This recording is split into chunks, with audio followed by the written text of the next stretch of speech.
Awareness day. మరి ఈ సందర్భంగా మనం చెప్పుకోవాల్సింది ఏంటంటే మనం ప్రతిరోజు కూడా తీసుకున్నటువంటి ఆహార పదార్థాల వల్లే ఈ క్యాన్సర్ రావడానికి చాలా అవకాశాలు కనబడుతుంది. అంటే మనకి యాక్చువల్గా చెప్పాలంటే సాత్విక ఆహారం తీసుకోవడం వల్ల చాలా ఉత్తమం.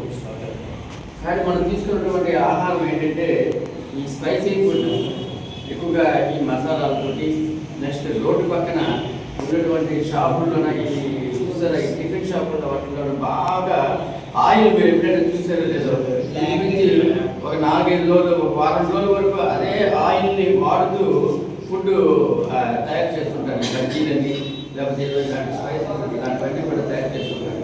దయచేసి పిల్లలు, ఎందుకంటే నేను చాలా వరకు చూస్తున్నాను పేపర్లో కూడా, నేను కూడా ఒక పత్రిక విలేకరుగా నాకు కూడా దాని అవగాహన ఉంది కనుక మేము ఈ డ్రగ్స్ ఎక్కువగా యూత్ ఇలాంటి స్పైసీ ఫుడ్స్ ఎక్కువగా తీసుకోవడం వల్ల వాళ్ళకి క్యాన్సర్స్ ఇలాంటివన్నీ వచ్చి చాలా ఇబ్బంది పడుతున్నారు.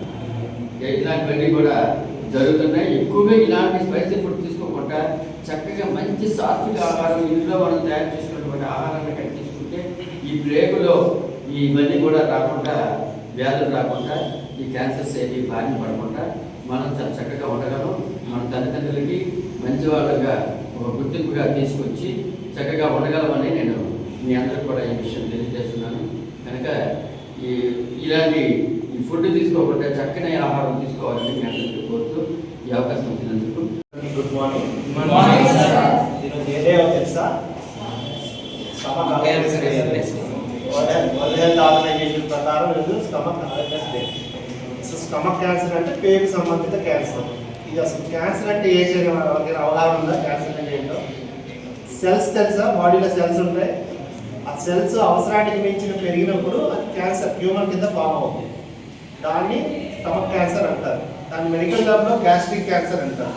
స్టమక్ క్యాన్సర్ వచ్చేటప్పుడు సిమ్టమ్స్ ఎలా ఉంటాయి? ఎర్లీ డిటెక్షన్ అంటే తొందరగా తెలుసుకుంటే ఈ క్యాన్సర్ అనేది పూర్తిగా నయం చేయొచ్చు.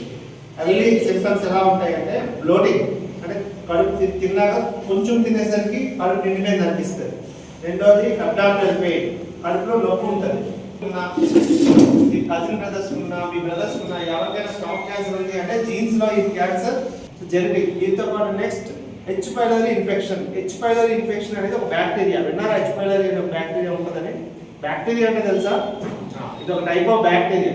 అది స్టమక్ లో ఉంటుంది. స్టమక్ లో అది కూడా లో ఎకనామిక్ స్టేటస్, పూర్ హైజీనిక్, అంటే రోడ్ సైడ్ ఫుడ్ తినేసిన, ఫుడ్ హ్యాబిట్స్ లో బ్యాడ్ హ్యాబిట్స్ ఉన్నా సరే ఇది హెచ్ పైలోరీ ఇన్ఫెక్షన్ వస్తుంది. అలాగే స్మోక్డ్ ఫుడ్. స్మోక్డ్ ఫుడ్ అంటే సగం కాల్చిన ఫుడ్ ఉంటుంది. ఎండు చేపలు అలాంటివి ఏమైనా తిన్నా సరే. Salted food, processed food.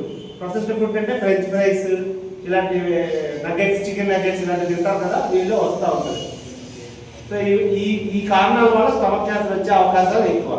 అయితే మనం డాక్టర్ గారికి ఈ స్టమక్ క్యాన్సర్ గురించి చాలా అవగాహన ఉంటుంది. మనకు ఉండాల్సిన అవగాహన ఏంటి అంటే మెయిన్గా స్టమక్ క్యాన్సర్ వచ్చేటప్పుడు దాన్ని ఎలా గుర్తించాలి, తొందరగా డాక్టర్ దగ్గరికి ఎలా వెళ్ళాలి. ఎలా గుర్తించాలంటే నేను చెప్పిన సిమ్టమ్స్ ఎవరికైనా మీ చుట్టుపక్కల ఉంటే వాళ్ళు వెంటనే మీరు డాక్టర్ గారికి సంప్రదించాలి. ఓకేనా? దాంతోపాటు ఎప్పుడైతే ఎర్లీగా వెళ్తామో స్టేజ్ 1, స్టేజ్ 2 అని 2 క్యాన్సర్స్ ఉంటాయి. ఈ స్టేజ్ 1, స్టేజ్ 2లో ఈ స్టమక్ క్యాన్సర్ పూర్తిగా నయం చేయబడుతుంది. స్టేజ్ 3, స్టేజ్ 4 ఎప్పుడైతే ఈ క్యాన్సర్ వస్తుందో అప్పుడు ఈ క్యాన్సర్కి నయం ఉండదు. అంటే ఆ పేషెంట్కి పేలియేటివ్ థెరపీ, అంటే ఉన్న దాంట్లో ఆ పేషెంట్ని లైఫ్ ప్రొలాంగ్ చేస్తాం. అంటే ఆడ 5 సంవత్సరాలు 10 సంవత్సరాలు బతికేటట్టు మనం ప్రొలాంగ్ చేస్తాం తప్ప పూర్తిగా నయం ఉండదు. సో స్టమక్ క్యాన్సర్కి ఎర్లీ డిటెక్షనే నయం, క్యూర్. ఓకేనా? Any doubts?